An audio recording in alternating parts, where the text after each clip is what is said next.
Yes, sir. Hey, y'all, before we hop into the video, I just want to ask y'all to please follow my socials, man, so y'all can be updated on all the content we drop, so y'all won't miss a goddamn thing for sure. Because if you're watching this right now, that means you're meant to be here. So go ahead and smash that subscribe button so you can be here for the come up on God, bro. And be sure to check out my music on all platforms. But with all that being said, please enjoy the video. Yeah! Fashion! Yeah! Fashion! Fashion! Yeah! Fashion! Yeah! Fashion! Yeah! Fashion! Yeah! Fashion! Yo, fuck going gang. We back in this bitch with a new video for Showski, man. And hey, y'all, bro, y'all know what's going on. Y'all know what time it is, bro. It's a big week coming up. Let me put my phone on silent, so you know what I'm saying. It is a very big week coming up. We got Bama. Hey, bro, I really feel like we can come together, bro. But I want to hear what he got to say, bro. We got to hear of AR. Is he healthy? We got to hear a lot of things going on, bro. So let's go and hop into this damn Mullen press conference, bro. We before Bama, before the game. What is today? Is Monday, dog. It's a Monday. Bama on Saturday, dog. Well, they got to come to the swamp. They got to come to the swamp, though. We got that on our side. We got that under our belt for sure, for sure. But we got to hear what damn Mullen we got to say, bro. Hey, bro. Whew. Nervous, y'all. Damn. That boy damn Mullen coming out like he little baby or something. That boy taking all that. Okay, yeah, okay.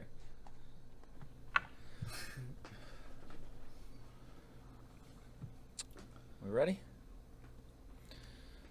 All right. You know, gonna be an exciting week. Obviously, the week kicking off with you know, the new college rankings coming out, and the University of Florida being the top 5 public university academically in America. I think is something that is very special. I don't know that people around the country we get enough credit or understand that or see that enough, and we even publicize that enough.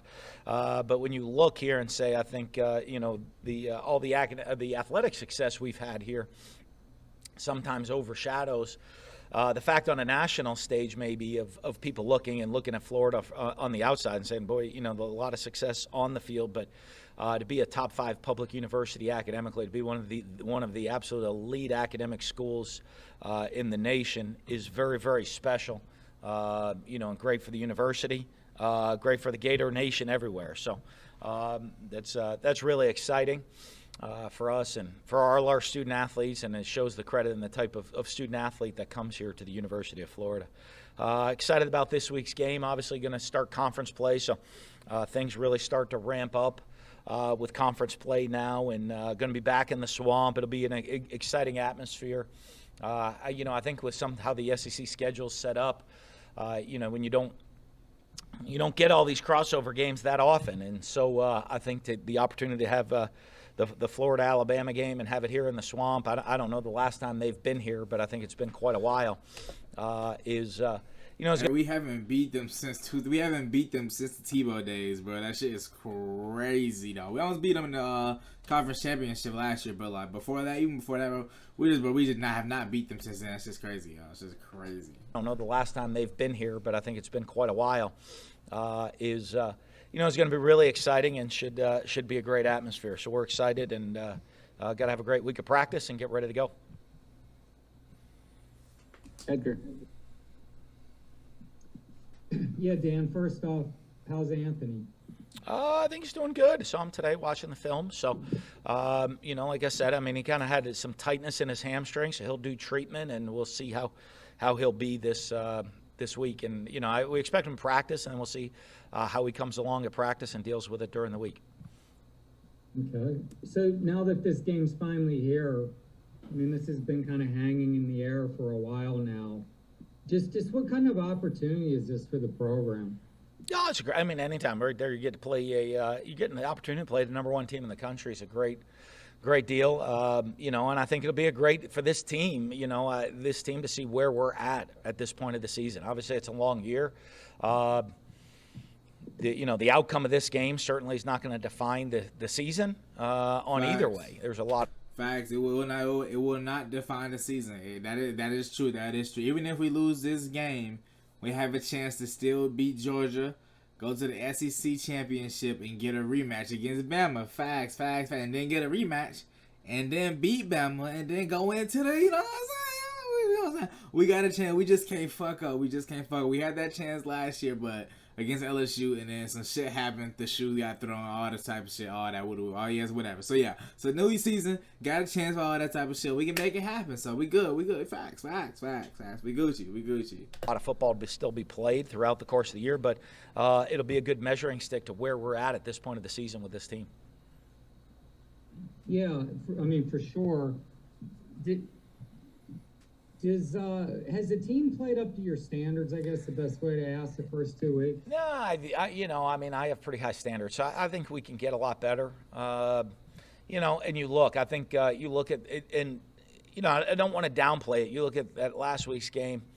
We had a bunch of yards, put up a bunch of explosive plays. I think we left a lot on the field, though. I thought there were a lot of opportunities for us to play better football as a team. All around. You look at 17 of their points came on drives that started on the plus side of the field, 2 as a result of the offense and 1 as a result of special teams. So 17 of their points came off of now the defense has got to go stop them, but the offense, special teams put our defense in a bad situation.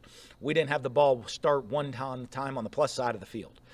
In that last game. So you look, there's a lot of little things we got to improve on to play high-level football, not just count on making big play after big play on both, offensively and defensively. Facts. Thank you, Dan. Shit. Mark Long. Dan, Danny. you consistently through 2 games, Anthony's been in on the 3rd series. How did you figure out that's where you want to put him in, and does he earn the right to maybe get in sooner than that in the game? Well, we'll see. We kind of go in with a plan, depending on the game, and we kind of schedule the plan off of each deal. And, there's some circumstances maybe that would change that.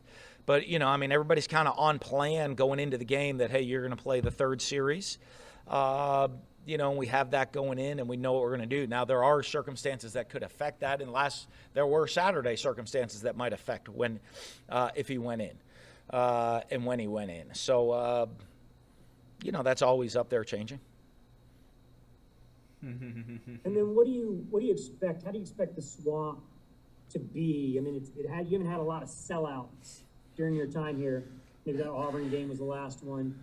What do you expect it to be like, and can it be a little bit of a difference maker? Well, I think home field advantage in the SEC. Obviously, last year nobody had it, right? Oh, we didn't have any sellouts last year. But I think home field advantage is a huge deal, especially now that with fans back in the stadiums. And that's one of the things that makes the SEC tough, that you get that extra support from your fan base and that energy, and the fans making it difficult. And like I said, it's fun to play this game. As you mentioned, the last time was Auburn, which was the last, non-regular crossover that we kind of played here.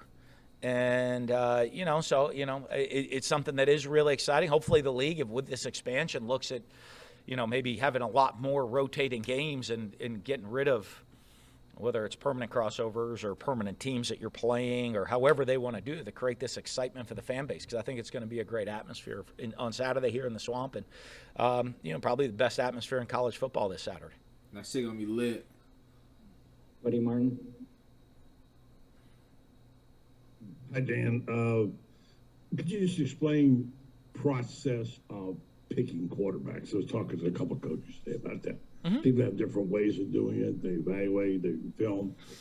Some people change quarterback to the drop of a hat. Others have more of a rhythm or a style, and we'll debate whether you have a 2-quarterback system or not. Basically, when you make your decision on your quarterbacks for the year as best you can, how do you judge that? Well, I mean, it's so flexible in so many different scenarios and situations that you get into, depending on your roster, your team, the makeup, the experience of the players that you have. There's so much that goes into that and it's not just at the quarterback position, it's the team as a whole, of who's going to give you the best opportunity to win this game. Are we developing guys the right way? Week to week.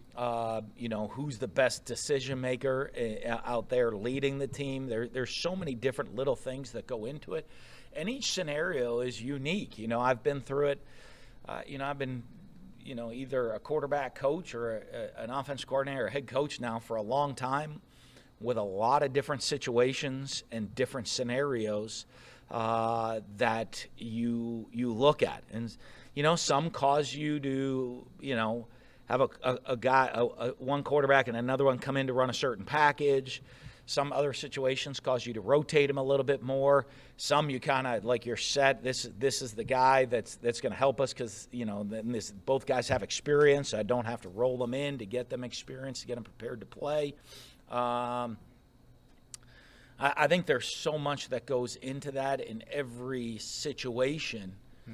Is very, very unique that you get into. And I've had so many of them. I mean, I could probably sit here for 2 hours. If you... I ain't gonna lie, this is a great answer, bro. It's like, this answer is honestly perfect, bro. I told you, bro, this nigga's a mastermind of the press conferences, bro. I ain't gonna hold you, bro. Oh my God. Give me the year and the quarterbacks, I could take you through the scenario and the situation. So, but it all gets very unique. It's all on a very unique basis. Any is controversial is not the right word, but there's obviously heightened interest in this right now. And obviously with this great young player you got, I'm sure you're getting no suggestions from anybody about who to play. How's that going? Yeah, I'll be honest with you. Yeah, I don't listen to many suggestions, you know, unless if you're in our staff meeting, I might listen to your suggestion. You know, I don't know. I don't run down the hospital to Shan's hospital and tell them, boy, I think you really should do that procedure this way. I think those guys probably got that under control. And, you know, so, you know, they're the people, they're the experts that are doing it. So, you know, not even Megan, you don't get any suggestions at home from anybody. I get a lot of suggestions from her, but not many about scheme on what we're calling on third down. Thanks. Yeah. Chris Jensen. Hey, Coach. So earlier you talked about how special the atmosphere is going to be at the Swamp this Saturday. You realize it's the 11th time that Florida's going to host Alabama, and you are going for your first victory against them in 11 tries. What exactly makes the Nick Saban coach team so difficult to play? I mean, number one, they got a ton of talent. You know what I mean? They did a great job recruiting. They have depth. They have talent at every position. I think he does a great job with his program in keeping the guys focused. I think they play at a very high level, you know, not just having tremendous talent that he gets the guys. They play at a very high level and execute at a very high level. And, you know, and then obviously they got a good scheme. They have very good football coaches on both sides of the football, run a good scheme. So they do a good job of putting those guys in position to make plays. So, you know, when you combine all of those things, it makes them an excellent team. Right, and Gator Nation, right, the fan base, of course, I'm sure is concerned. How is the defense this year going to stack up against their offense? They looked pretty loaded and did very well in their first two games against a ranked opponent being Miami. So what is your expectation this week going in for the defense and Coach Todd Grantham? What's your expectation and conversation like with him trying to stop a quick strike attack like they are? Yeah, I mean, well, we'll see. We'll find out on Saturday, you know. So it'll be a good matchup for us, you know. I mean, we got to go in, we got to play hard, got to be sound, have 11 guys running the ball as hard as they can, you know, and finish and do a great job being sound and playing good defense. Cool, thanks, Coach. Yeah. He answered that not in the way the reporter wanted him to answer that. Facts. Waters. Coach, a couple of players flashing on defense. Jeremiah Moon, he's being all over the place and seemed to take in more traditional linebacker at times. And also Jadarius Perkins at star. Some nice instincts, aggressiveness so far. You see their roles expanding starting Saturday? Yeah, well, I think you see with Moon, you know, that move that we moved him to play an inside backer this year. I think I think coming back and it shows the comfort that he has there and creates some flexibility on the defensive side of the ball. And Perk, really pleased, you know, I mean, came in and a guy that came in, transferred in, got here, had to pick up the system fast, started in that corner, and he's also playing some star, and I think he's done a really good job working his tail off mentally. You know, obviously he's got some great physical tools, but mentally to learn the system, learn the defense, and get ready to get out there on the field, and he's done a good job making plays. Thank you. Mm-hmm. Shit. Matt Baker. Hey, Dan, you said last year in Atlanta, kind of the main difference between where you guys were and where Bama was along the offensive and defensive line. How much growth have you seen from the start of the season, kind of in those aspects from your program? Well, we're getting there. We're getting there. I think, we'll find out. I mean, it's hard to say sometimes early in the season. I don't know who they've played, and yet, and I don't know who we've played yet. And at the end of the year, you could come out and you could say, hey, we played 2 top 25 teams by the end of the season, and they played 2 teams that weren't very good, or it could be flipped vice versa. So I think it'll be a good test for both teams up there. I think, I think we've played solid up front defensively. Our front seven's been pretty solid defensively through the first 2 games, and offensively, I think we've been solid and been able to run the ball, and protect the quarterback for the most part. So, it'll be interesting to see. It'll be a good test and a good matchup to see where we're at and where both teams are at. I'm sure they feel the same way. Then one other quarterback one. If I'm understanding what you've said correctly on Anthony, kind of the main thing that he needs to work on is making the right reads. Is that a fair? Well, they always do. Both our guys do. I thought in the first half both quarterbacks played really well, made good decisions. I thought in the second half we made a couple poor decisions, missed reads, missed checks. Things that you got to do. I mean, taking care of the mental part of the game for both our quarterbacks. I think that's a big part of it as they continue to grow. Is there kind of one read maybe that Anthony didn't make that he'd want to have back the most? Just kind of an example. Yeah, I mean, an easy one. If you go back a couple games, he drops back, he misses a protection check, then misses the hot throw, then misses the primary read, and then scrambles around and runs, and everybody thinks, what a spectacular play. Gotcha. Thank you. Yeah. Okay. Yankee.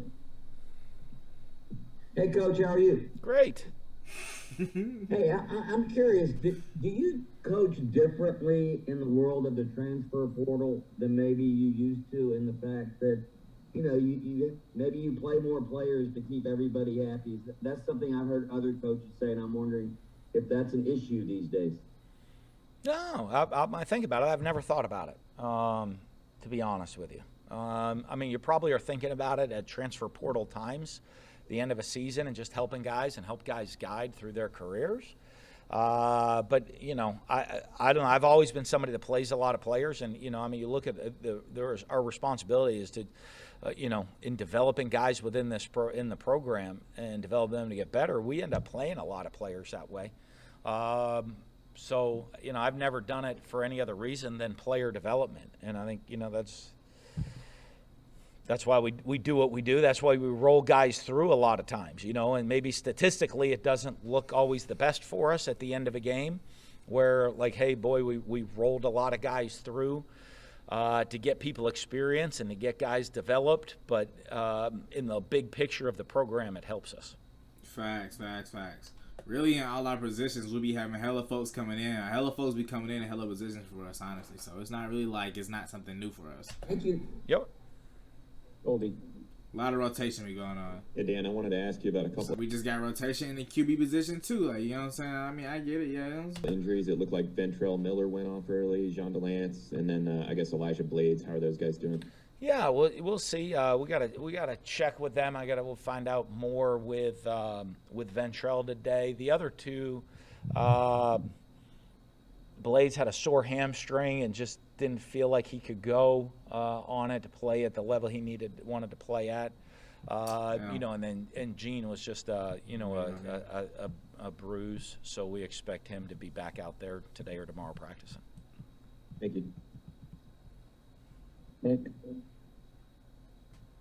Coach, you talked about, Kyle being a unicorn in that star position. You're kind of trying to find, a unicorn. I'm talking about Pitts. It seems like Jadarius has really been able to step into that role.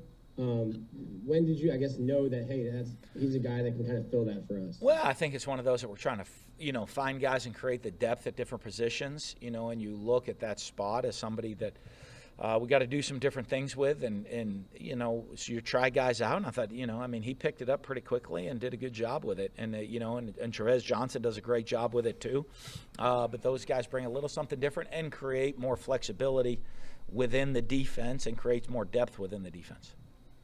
And then you talk about playing a lot of guys, rotating guys, but when you get into SEC play and you get into, playing the #1 team, does that rotation kind of shrink a little bit? Well, I mean, everything shrinks. You can't dress as many guys. We had a lot more guys dressed the first 2 games. We can't even dress that many within the conference rules for the games. So there'll be, a lot more guys with jersey on the sidelines, a lot less guys available within the course of the game for us to roll through and to play. And you probably do. You're probably going to, the guys that we were trying to roll equal reps, get a lot of guys experience. Some of the more veteran guys will probably get more reps in this game than they have in the previous games. Right. Lock in game. Zach Goodall. Hey Dan, 2 games in, I'm just curious what you've seen from the new look defensive line, obviously having a couple of new guys. Do you think they've gelled at least to the point where you want them to? Yeah, they're getting there for sure. Obviously, we had a bunch of injuries at that position in training camp. Hopefully get some of those guys back this week, but so I think that's set us back a little bit. But I like the mindset. I like where we're at. The older guys that coming in that are transferring. Obviously, Trues is still trying to pick it up. He got here late. But the other 2 guys, the transfers, I think have picked it up, have bought in and understand now what we're trying to do and what we're trying to accomplish. And you got to have that depth to be able to roll through to play a full conference schedule. So, we worked last week rotating a bunch of those guys in, getting a lot of guys reps and trying to create that depth with the older veteran guys mixed in with some of the younger guys' experience getting ready to play. Thank you. Cheers. Hey, Coach, obviously these are 2 different teams now, but how much do you sort of look back at that SEC title game in terms of your preparation this week, and what have you guys as coaches sort of can glean from that game? I think that, that was a 1-score game, and it came right down to the wire. I imagine this game should probably play out differently. They have a bunch of new faces. We have a bunch of new faces out there, and they're a very good coaching staff, and so they're probably similar to us. They're going to do what their guys can do well, and they'll have a little bit different personnel and do some different things on offense. That suits the personnel that they have, the same that we do, and then the same thing defensively of trying to make sure they're putting their personnel in and get the schemes. Like we have to adjust our defense to what their offense is going to be this year. We have to adjust our offense to what their defense is going to be, and vice versa. To how to go play those and match it up with the slight changes that you've made schematically with the personnel with this year compared to last year. Facts. That was a close game last year, but we lost by 1 touchdown, bro. That shit was good as fuck, bro. Man, it was a good ass game, bro. On me, bro. It was fire as fuck last year, bro. It's crazy when you had a defense the year we had a crazy offense. That don't make no sense, bro.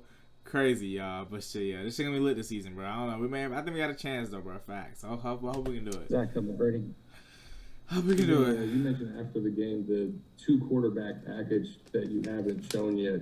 Obviously, you've got a lot of flexibility with your personnel on offense and different guys that you can move in the backfield. How much of this year's offense have we still not seen yet, the different packages that you have? No, probably a lot. I think we've kept it pretty simple the first 2 weeks. And we'll have I think as you go, the different personnel and utilizing different personnel in different ways, something we'll look throughout the course of the year that we'll get into.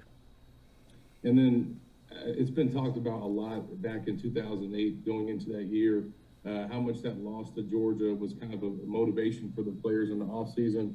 Was this Alabama matchup in any way kind of a motivating factor for the players this offseason? Like, did they ever hear 6 points during offseason? I don't think we used that. I think it was a motivating in that, hey, we had the opportunity to win an SEC championship and fell 6 points short, and we're right there, and we want to get the opportunity to go win that this year. Put ourselves back in that situation. I think once your guys have a little taste of that success, they want to get that back. So it wasn't purely that. I don't know. It's just that the loss to Alabama, it was the loss in the championship game more than just the opponent, if that makes sense. And that the drive to want to get back there and go compete and win a championship. Thanks, Dan. Yep. No cap. If Trey Dean didn't fumble on that pick he got, bro, we would have won, bro. On God, because we would have scored on that possession, and I mean we would have had more points than Bama, so we would have won, bro. If he would have held on to that bit and didn't fumble, bro, we would have won, bro. Facts. That's neat. Oh man. Dan, you've been in this league for a long time now. Obviously, at 100 wins. Congratulations. Thank you. You had the game with Alabama back at Mississippi State when you were number 1, and other big matches. But where in total does this game sort of rank for you, and in how big it is, how many implications there are early season, and from that, like, what do you tell the guys? I know you want to treat every game the same, but what do you tell them in your pregame speech on Saturday that may be different than other games? Well, you know, I mean, I tell you one thing: you don't need a lot of motivation. You know, if you need me to motivate you to play in this game, you're a little messed up. You know, I mean, this is a big game. This is why you come to Florida, to play in big games, and play in these top matchups. So, motivationally wise, that's what it is. I think early in the year things are a little different. I mean, we've had some big ones against them, you know, and big ones later in the year. Obviously, last year's probably had more implications than this game does this year. You know, I'm sure, I guarantee whatever the result of the game is, I'm sure both teams are viewing it as, hope we have another opportunity. Both teams want to play this game again at some point. So, you know, so I think it's probably a little bit different that way than maybe in some of the other years. Yeah. Sorry, I had a follow-up. Oh, go ahead, Cassie. Yeah, my bad. Also, you mentioned earlier, like, Saban's schemes and studying that, with how they reload players. It almost is more schemes than players. What are those schemes, in your opinion, on both sides of the ball? Like, what is different? They do a really good job of mixing things up. I mean, I think they've grown offensively throughout the years of spreading people out, throwing the ball, being a little bit more spread-based offense. From more, you know, your old traditional, they used like more I formation that they used to do. You know, and then defensively, they do a good job mixing it up, you know, mixing up all their coverages, mixing up some of the pressures, playing multiple fronts. You know, they're going to play you in multiple fronts and not give you a lot of the same look over and over again. And so, you know, I think they're very multiple that way. You know, and when you're multiple, then you know, of showing all the different looks, but then you combine that with great players, like you said. I mean, they have depth at every position, and they're a very veteran group. You know, I think you asked about the transfer. Someone asked about the transfer portal earlier. You know, and they have guys that are older guys on the roster that are backups that don't play a ton, and you know, they get limited opportunities, but they're still there, and it creates great depth for them on their roster. You know, they do a good job of that too. Bianchi, and close with Edgar. Yeah, Coach. Jimbo got a little. He was a little offended earlier this offseason when Saban signed his new contract, and the narrative was, hey, everybody's gonna have to wait until Saban retires before you can win, you know, national championships and SEC championships. Is that offensive to you when you hear that narrative? I don't know. I mean, I never even thought about it in that way, to be perfectly honest with you. I think he's done a good job with his program. They do a really good job. I mean, he hasn't won all the national championships, so that's obviously not the case. There's a bunch of other people that have won them over the last couple of years, so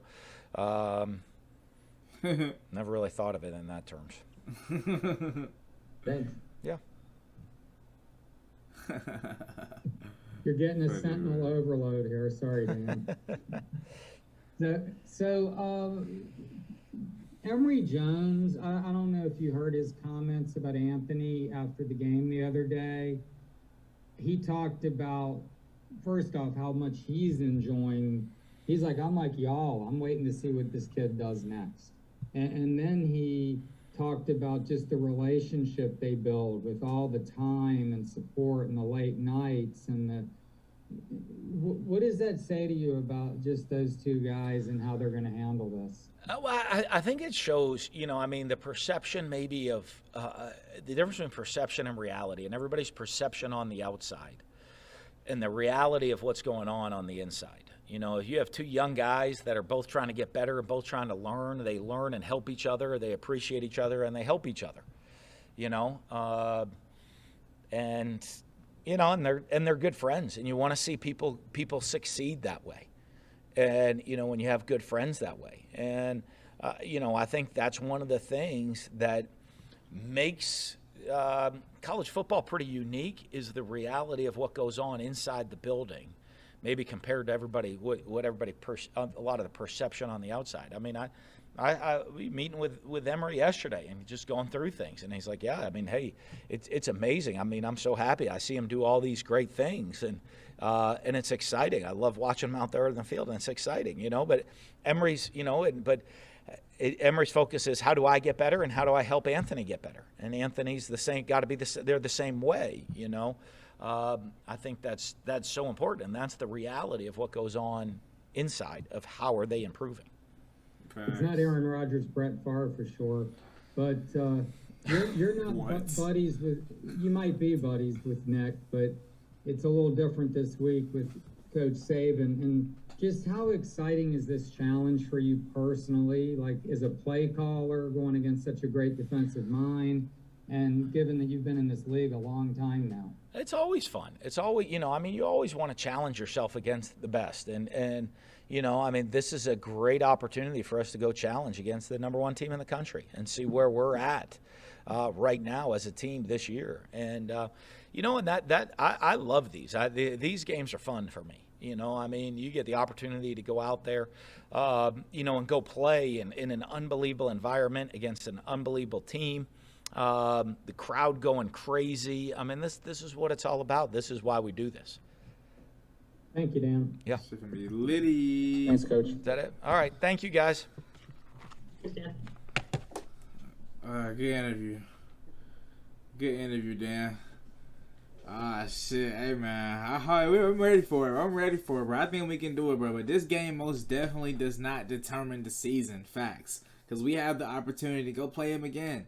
We're going to beat Georgia. We're going to win out, all that type of shit, and go play them again. No matter what, we're going to play them again. So we get a chance. We don't know how it's going to play out, but do not let this just make you think our season is going to go how it may go just off this one game or these 3 games. You know what I'm saying? So we're going to be good, y'all. The Go Gators for sure, dog. I'm excited. Shit going to be lady. Y'all pull up to the watch party, bro. Y'all come on. We're going to be in that bitch turn. I might got to get drunk for this shit because I know I'm going to get pissed off a little bit. I ain't going to lie. But it's going to be lit, y'all. So I fuck with y'all for watching this with me, man. This has been the Florida Football Dan Mullen press conference before Alabama Crimson Tide. Be sure to like, comment, and subscribe if you enjoy this type of content. I'm going to catch you guys next time. I may got to watch the Nick Saban one. Shit. On the game. Yeah.